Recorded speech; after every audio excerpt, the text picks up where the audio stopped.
Alright mga Papsi, meron na tayo ritong 1 kilong spare ribs. Lalagay natin dito sa ating kawali. Pineapple juice, 1 can. Toyo, 1/4 cup. Pepper, 1/2 teaspoon.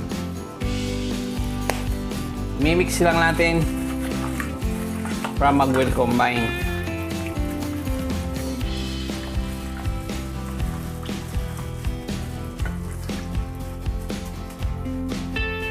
Takpan muna natin.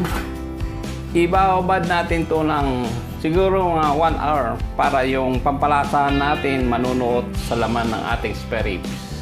Alright mga Papsi, maglalagay na tayo ng mantika sa ating kawali. Yan, 2 tablespoon. Piprito lang natin yung ating patatas. Habang hinahalo-halo natin to yung ating patatas, mga paps, mayroon po akong sasabihin sa inyo. Kung ngayon lang po kayo napadpad sa aking munting channel, sana po huwag niyo po kalimutang mag-subscribe. Pindutin na rin ang bell icon para po kayo ma-notify pag may bago akong upload na video. Halo-haloin na natin. Mikos-mikos. Once na mag-brown, ito na, nag-slightly brown na yung ating patatas. Hanguin na natin. Susunod na rin natin yung ating spare ribs. I-share lang natin.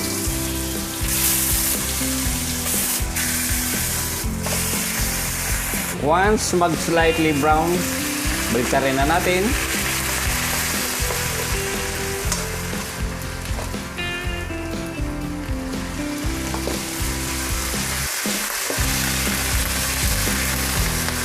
Alright mga Papsi, slightly brown na yung ating ribs.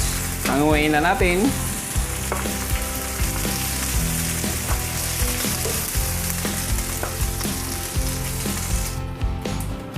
Apat na butil minced garlic.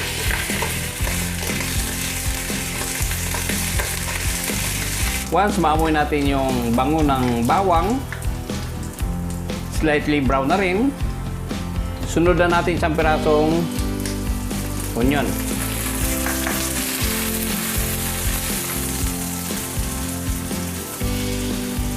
Yan, translucent na yung ating onion. Pwede na natin lagay yung ating hiniwa na kamatis, 2 piraso.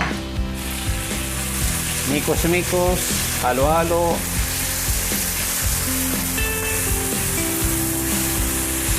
Tuloy lang sa paghalo ng ating kamatis. Ayan, luto na rin ng kubagya. Pwede natin ilagay yung ating sinare na ribs. Hahaluin natin.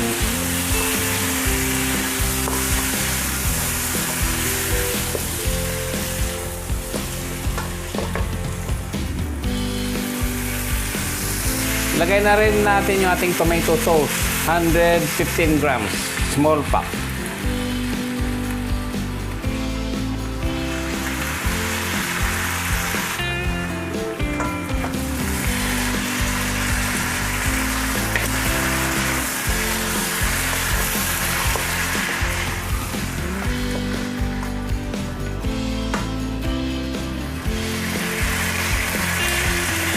Lagay na natin yung ating marinade sauce. Black pepper. Mga 1/2 teaspoon. Nor pork cube. Lagyan natin. Pampasarap.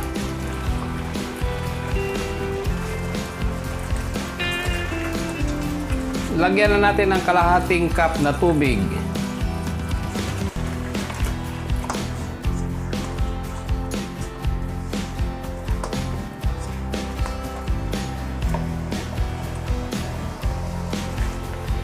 Takpan natin, hayaan nating kumulo hanggang sa maluto yung ating karne, yung ating ribs. Buksan na naman natin.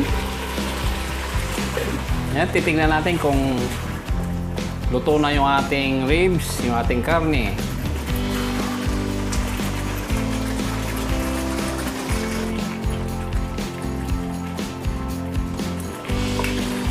tanggal ka agad. Luto na. Lagay na natin yung ating piniritong potato o patatas.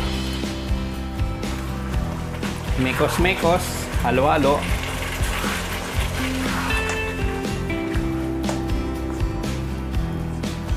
Lagyan natin ng grated cheese. Ayan. I-grate lang natin para madali siyang matunaw.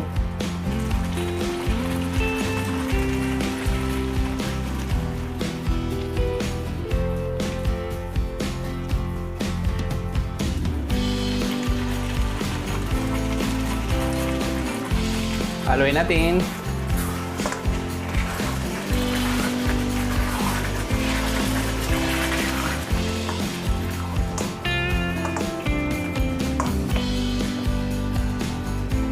Sunod na rin natin ilagay yung ating green peas. 1 cup.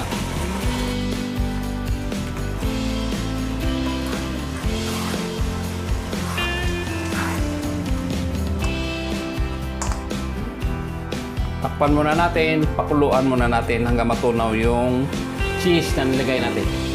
Buksan na naman natin yung ating panghuli bell pepper na green at saka red. Mikos-mikos, halo-halo.